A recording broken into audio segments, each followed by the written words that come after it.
وقضية الوافية وافية تبهلا طويعة.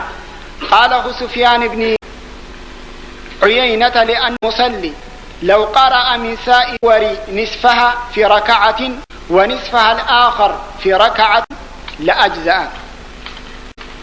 يعني وافية تبهلا يعني ملا خلتيات تبهلا إذا سورة الحمد يعني سورة الفاتحة قم طويعة. نمنتاي المصلي لو قرأ من سائر السور نصفها ركعة ونصفها الآخر في ركعة لأجزاء.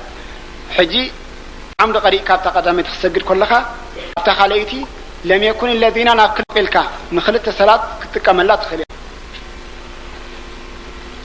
ولكن الحمد ولو نصفت الفاتحة في ركعة لم يجزي. لكن الحمد أبكت نحن مقلك أي تخونني الحمد كلت ركعات كيف غريكا أي تخونني بملي تطرأ لك صلاة كختكن لك. الكافية كمون أخلتي تبهيلات سورة الفاتحة.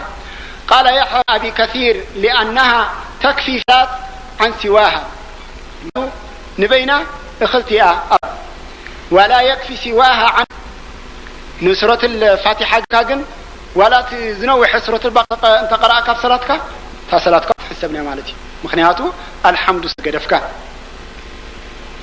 يدل عليه ما روى عن النبي صلى الله عليه وسلم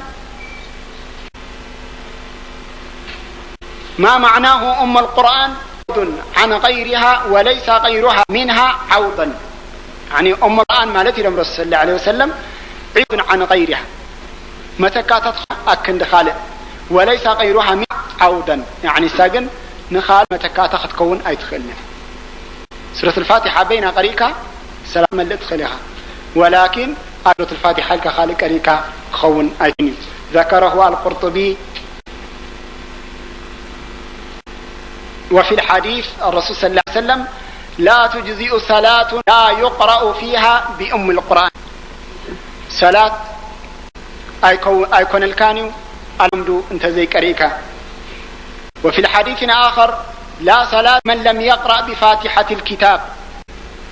فاتحة الكتاب زي كري الحمد زي كري صلاة البحالي يقول. وفي لفظ لا صلاة إلا بفاتحة الكتاب البحالي لن بزي الحمد لله. وفي لفظ لا صلاة لم يقرأ أم القرآن أم زي كري صلاة البحال يوم لم رسول الله عليه وسلم. سلازي زيادة قنقرأ يقبعنا مالتي. وإذا أدرك المأموم راكعا فالإمام يحمل عنه القراءة.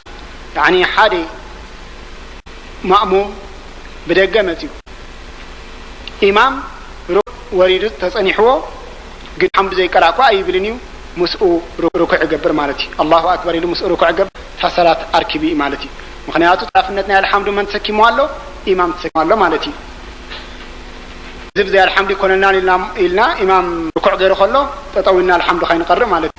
لإجماعهم على أنه إذا أدركه راكعا أنه يكبر. يعني ركوع عند حراس أن حكا الله أكبر إلك تكبيرا والتورد تركبه مالتي. ويقع ولا يقرأ شيئا ولا حنت غير ركبه مالتي. وإذا أدركه قال فإنه يقرأ الفاتحة. لكن دويل عند حراس أن حكا يعني سورة الفاتحة تقرأ دي خايف تقرأ ممكن تحت خمس أناي السؤال كراهة تسمعه ولا تقرأ.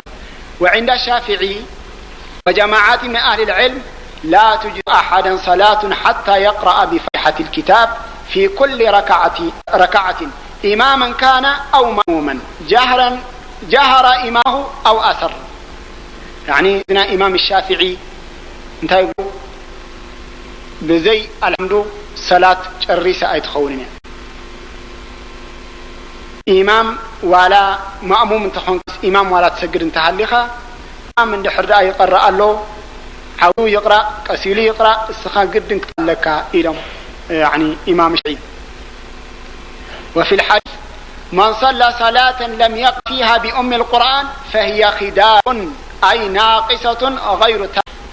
يعني مخنيات الرسول عليه وسلم تايلهم من صلى صلاة لم يقرأ فيها بأم القرآن أم القرآن زي بالله الحمد زي بالله صلاة كريه فهي خداع سا قدولئة ولا حنتات يبولون. قال الشافعي لا تجزئ صلاة من يحسن فاتحة الكتاب إلا بها. يعني فاتحة الكتاب زي قرأ الحمد لله آية قبؤوني علم شافعي يجزئه أن ينقص منها حرفا وحرف كمان كباخ وقد يقولون فإن يقرأها أو نقص منها حرفا أعاد صلاته وإن قرأها بغير وإن عامكاتا غير قال آيات تقريب وإن ما خاب أن نحر آيات فتات أقريلو قريئوا رب العالمين كلا رب العالمين لن نحر أقريوان نحر بلاشوا إذي صلاة تبالي الله بلو الشافعي. ومالك سيدنا مالك انت بلو وصل القراءة أن يقرأ في الركعتين الأوليين بأم القرآن وسورة الأخريين بفاتحة الكتاب. أبتن مجمريا كلته يعني بأم القرآن عند الحمد يقرأ أبتن كلت رفا دماني الحمد ترح قريب مالتي الحمد قريب تياز كلت سورة وسخلنا أبتن ركعتين أبتن ركعة ترفا دما الحمد ترح يقرأ بالله مالك أين المنفرد زي المنفرد نبين زبلي والإمام الإمام كمان مخلتيهم. أما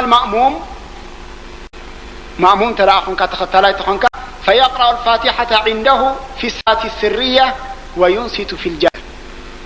سيدنا إمام مالك يقول له إمام اللي حرق له سق الكاس معايو كي تقرأ مسلم أبتي سق زبلو وان يعني كم زهري كم عصر جن تاي قبر كتقرأ لك الفاتحة أبتي جيا كم ناي مغرب كمان العشاء من الصبح تخوينك سق الكاس معايو إلهم مالك وأبو حنيفة كمان كم يوم زبلو سمع لك خمتة أمتي أمس دليل زي عن خب القرآن الكريم وإذا قرئ القرآن فاسمعوا له وأنصتوا لعلكم ترحمون. قرآن قرأت له سلكم سمعوا رحمة سلزور الآيات كابزي أمتي أم تايلهم يعني إمام كقرؤون كله سقلكم مع اللكايلهم مالتي. ماذا يقول في صلاته من ليس عنده شيء من القرآن حدث ولا حد يقرأ ولا حنت حفظ القرآن إلا ولا الحمد ولا حنت حفظا انتهى قبلاته. وقد جاء رجل النبي صلى الله عليه وسلم فقال إني لا أستطيع أن أخذ شيئا من القرآن فعلي ما يجزئني منه. أنس ولا حنت خب قرآن فينا نحفظ أي كالكل انتهى كقبر أكند الحفظ خانني كسجر كل خص انت علمني إلى مرس صلى الله عليه وسلم حارس وأي مسلم زاري بمو قال فقل سبحان الله والحمد لله ولا إله إلا الله والله أكبر ولا حول ولا قوة إلا بالله. إذا أبلي لما ندح الحمد زي تخلكونك أنا أتوزع حجني بلا زل كلها تابع الحمد لله تتقال لي أمالتي سبحان الله والحمد لله ربي أخذت ودسل خمالتي ولا إله إلا الله والله أكبر ولا حول ولا قوة إلا بالله. ذا ولا حول ولا تحج بيتاتو يعبد وإياك نستعين وأتمالتي. إذ أبل قال يا رسول الله هذا لله فما لي. إذن ربي نعو وديسيو نرب ترح وديسيو بذات بلا زلخا ننفسي زخونك خمت نحنا اهدينا صراط من نفسنا نتقلب ننفسي زخونك هاي كبيل. قال قل اللهم ارحمني وعافيني واهديني وارزقني. إذا إلكا عتقبري لمو رواه عبد الله ابن أبي أوفى عند أبي داود وغيره.